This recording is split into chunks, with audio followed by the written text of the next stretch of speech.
things. There's certain advantages to that. And it's shady and moist. And so we grow a lot of lettuce down here, which we grow lettuce year-round, which is very difficult to do in Tennessee for the most part. Okay. Because in the summer it's just too hot for it. Yeah. Oh, yeah. But we don't get as much sunlight as other people. And so we can So it allows pull you it to off. grow it There's better. a few varieties that we grow. And so what's happening right now is it's early November and the season is pretty much over for us. We have actually one more delivery to do, and then might do a couple more. We have a CSA in Cookeville where we deliver. So you go to Cookeville? Yeah, we go to Cookeville at the farm. Actually, we went to the farmer's market all summer, and now we're actually doing home deliveries. Oh, okay. Yeah. Oh. And so we make a basket, a varied basket So cute. of stuff that we harvest each week. And, it varies throughout the season. We grow a really pretty large diversity of stuff. We try to, send something to make salad with each week, and then some other stuff, cook stuff. And some staples like, potatoes, and sweet potatoes, and, butternut squashes that you can store all winter. And, Garlic. garlic. Okay. Yeah. So what do you have growing here right now? Okay, this is daikon, and this is a unique daikon that will do okay in the summer. So we plant this like in June, and then there's a dry spell that happens for us between our summer crops and our winter crops, and this actually will produce some greens. It's a daikon radish that is grown for the tops, for the greens. Oh. And daikons can have really spiky leaves, and this has really, nice tender leaves. They're still pretty strong taste. It's like a turnip green. Yeah, it's Oh, kind of like okay. Yeah. So much. Then we have lettuce. We grow a lot of lettuce. And it's the benefit of being in this lower, this creek bottom kind of Yeah. location is that we do have some shade and we can play with that, and the water table is high. So we just do what we can with that because there's a lot of things that don't love it down here. But lettuce likes it down here. So we grow a lot of lettuce. This is kind of the end of our main season CSA lettuce. And then there's some mellow, what is that called? Pink lettuce leaf mustard. And there's kohlrabi, and then there's another Asian green called yokata-na. That's a really dark green. We can use like spinach, because for some reason spinach doesn't like it down here, so we find other things that are spinachy that thrive. So that's one of the spinachy things. And then this is a cover crop, which we'll leave on to give back. We take.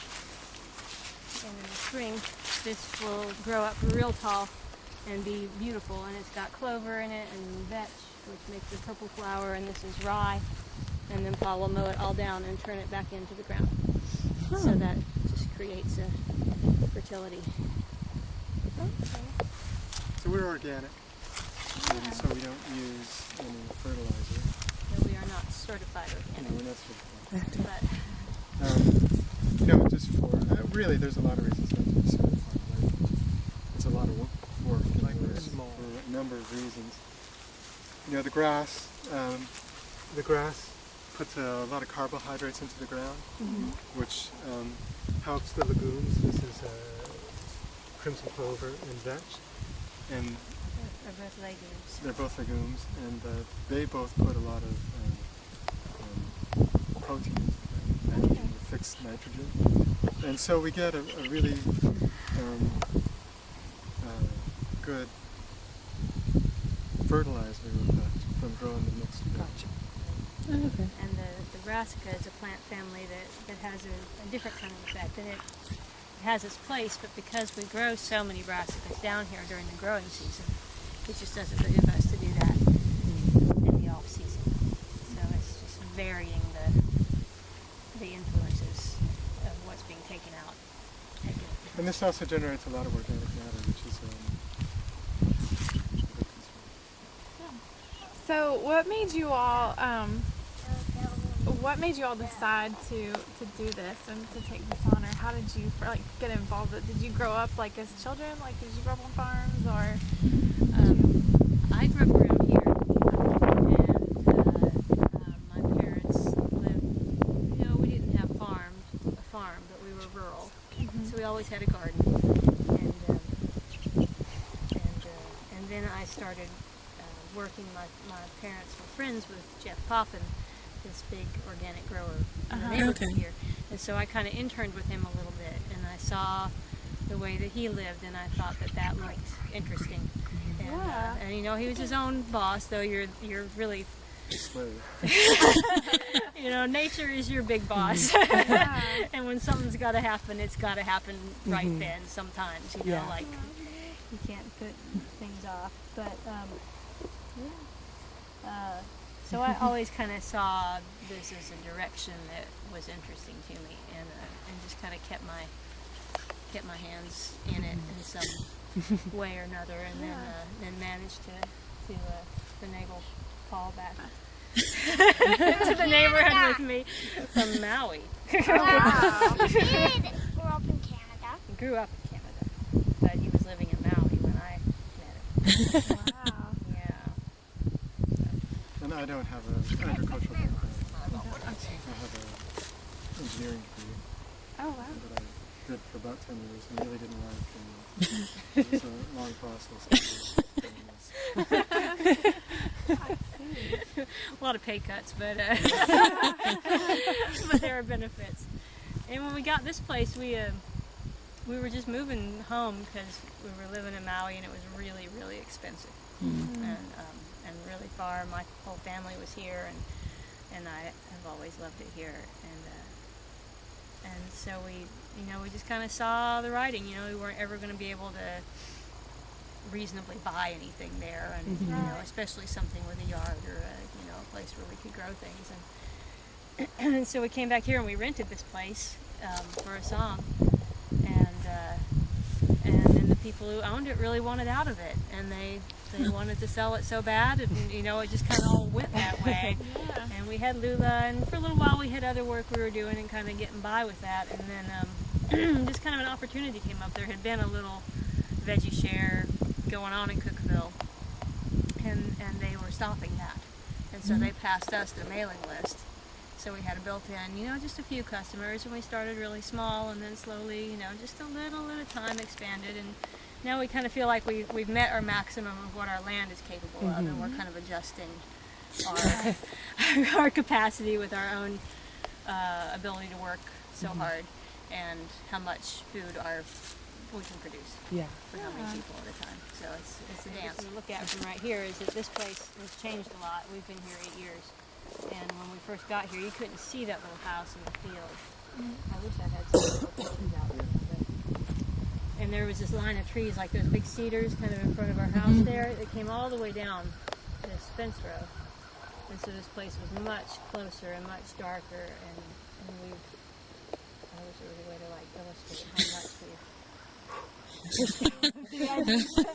And the field was all grown in on the sides. Yeah, you couldn't get to the back of the barn. Wow. Everything was just much more.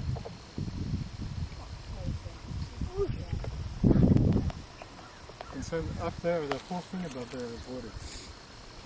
The whole, where all the chicken is, basically woods. And that back garden here is all wooded. And really, you can look out there and you can see the tower wood behind it, which is now like 8 years old. And Wow. slowly disintegrating.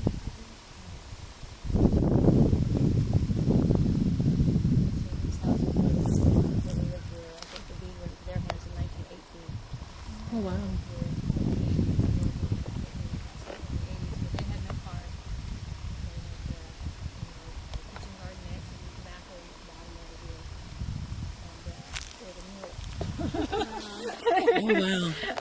And walked everywhere, and someone just told us the other day that every time anything washed up in the creek, a piece of garbage, they would collect it and bring it up to their house. Full of trash. It's pretty strange in there. It still is. We haven't finished cleaning it at all. broccoli is coming late this year, but we carry the chicken. Here's a nice little broccoli just beginning to head up. That is so cool. And I love to eat them even raw. Broccoli getting away. So broccoli and cabbage, cauliflower, kale, all these plants are the same family. Mhm. They're all related.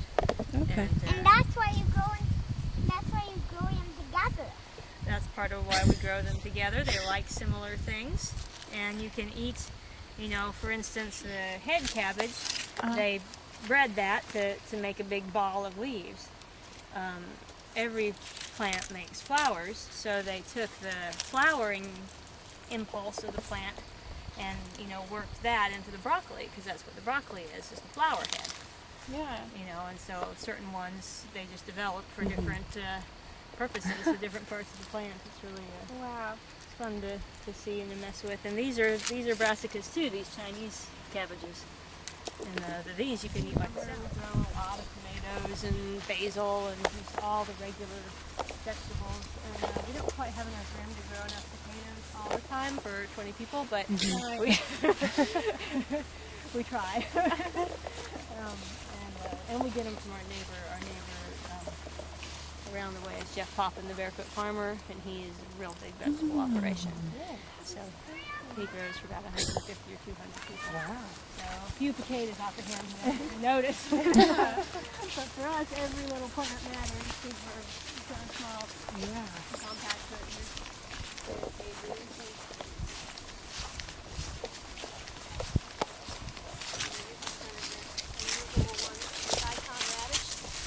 Hold on, baby.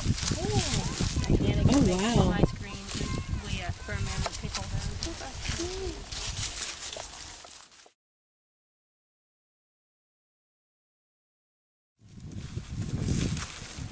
Let Daddy give it a shot, okay? So it goes into you guys, can you look at this one?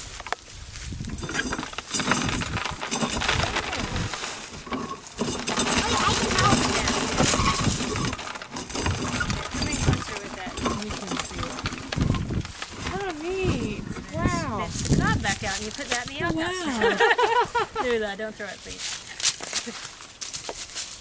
That is the coolest. It is. This is good old technology. Yeah.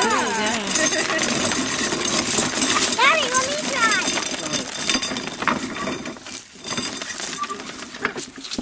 Oh, neat. It's kind of neat how it turns the cob around. You guys want to try it? Yeah, Let me try sure. some. The birthday girl. Going the Yeah. wrong way. Other way. There you I go. can have it for me too. There you go. You got it. Don't go too fast. Once you turn it, let it go so it's turning. That is too cool. That is cool. Bethany, you want Let Sydney? me go right ahead, girlfriend. Okay. Oh, it's like pet color. Yeah. There you go. Well, again, it wants to spin, so you just kind of put it in there and let it go. Let it spin. Oh, Once- okay. See how it wants to turn it? You can Yeah. feel it. There you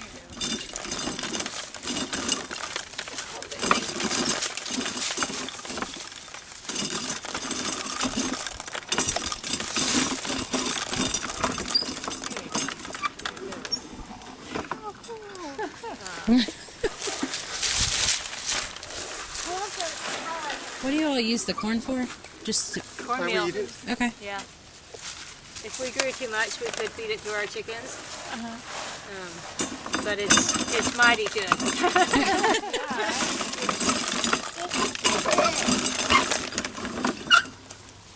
Let me try again. Now, do you just have like, this is once again probably a silly question, do you just have a grinder that makes it into cornmeal? Or- Yeah, it has to be ground again. We grind our own flour, and we grind this too. These kernels are so large that a lot of grinders don't like them.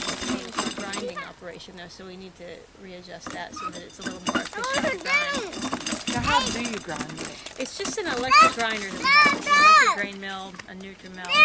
And these, sometimes it's better if we crack it. We have a big hand mill that will just crack it a little bit with, and then put it through the grinder so that it doesn't completely stretch the grinder out. We had a nice big old family grain mill to do it. Attached bag at the bottom, and it blew out a bunch of air. And it was this huge production, but a rock got into the stone and it messed it up. So we either have to fix it or find something else if we were going to do it on a larger scale. But right now we just grind, like a 5-pound sack at a time. Okay. Because it keeps better that way. The oils stay intact. They don't go rancid. And it's nice. It's excellent Daddy, cornmeal. let me get the one out of it. If you think you like cornbread, this is the deal. Do you have anything that's like your biggest,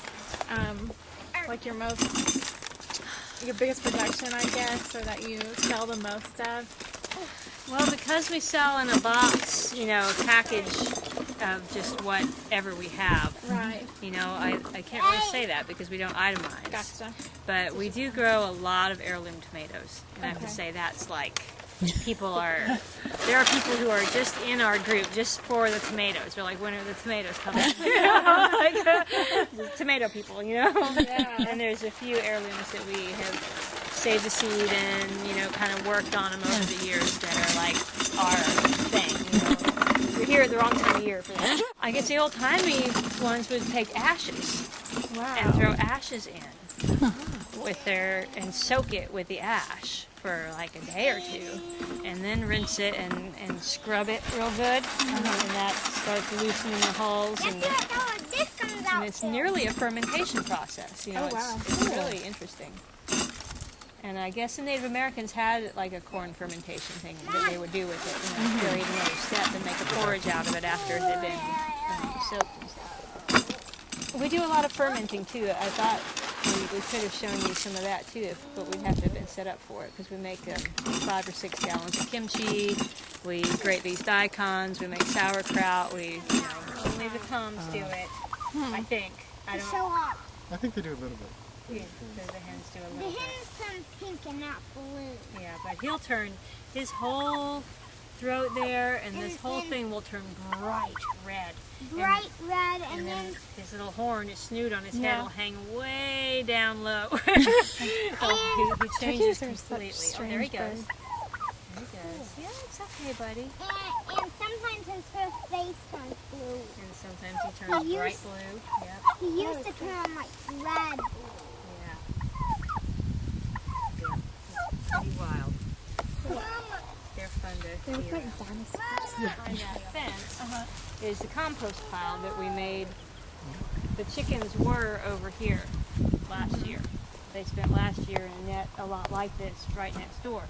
And what we do is we pile a huge amount of hay and leaves and stuff in there, and then they pick at it and take it apart and poop all over it and pile it up and move it around. And then after they've done that, and we throw all of our excess greens and as you see in there, everything that's rotting or old or that we can't use in there, and they eat it and mess with it. And then we'll move them next year. We'll move this whole thing over again, take the front end loader and pile all that up and let it rest, and it'll become a really good compost. I noticed that you guys have a solar panel. Do you use that for all your electricity? Yeah, we're totally off the grid. Wow, that's so cool. We have that little one that charges is for the fence charger. Okay, I saw that one. And then we have 500 watts in the roof. Oh, wow. Yeah, so that's Total our power. power. And it works throughout all the winter and everything. Some of our other friends who have solar power said, like on bright sunny days when there's lots and lots of sun and we have so much power, we're like, everyone stay inside, use electricity, Watch TV. run a bunch of appliances. But then when it's rainy and dark, they're like, go outside and play, don't hang around. Go play in the rain. Lights off, turn all the lights off. There was a point when we moved here, they had a natural gas well that they had drilled looking for a water well that they didn't find, and instead they had natural gas, and so they did the big. And the most day they hooked it up to the house and ran a generator on it, which ran power to the house, and they ran a heat unit and the cook stove. Is that it? Yeah. And so at first we were on that, but it was awful because you had to crank this generator, which was loud. You know, anytime you wanted power, you had this like thing out in the shed right here in the barn. You know, so it wasn't that far away. Mama, I'm gonna move the coop. Okay, sweetie, don't move it up against the fence, okay? Okay, thank you. And so that started to fail. The gas started to fail, but even before then we kind of wanted to change it. And we looked into getting power run down here because our neighbor is solar too, so there's no lines down here. Yeah. Okay. And so the cost of running a line down was comparable to what we would put into the solar panels. Okay. And so we just decided to go that way. Yeah. Yeah, Yeah. that's great. You know, my folks will call and say, "Is the power out down there?" I'm like, "No."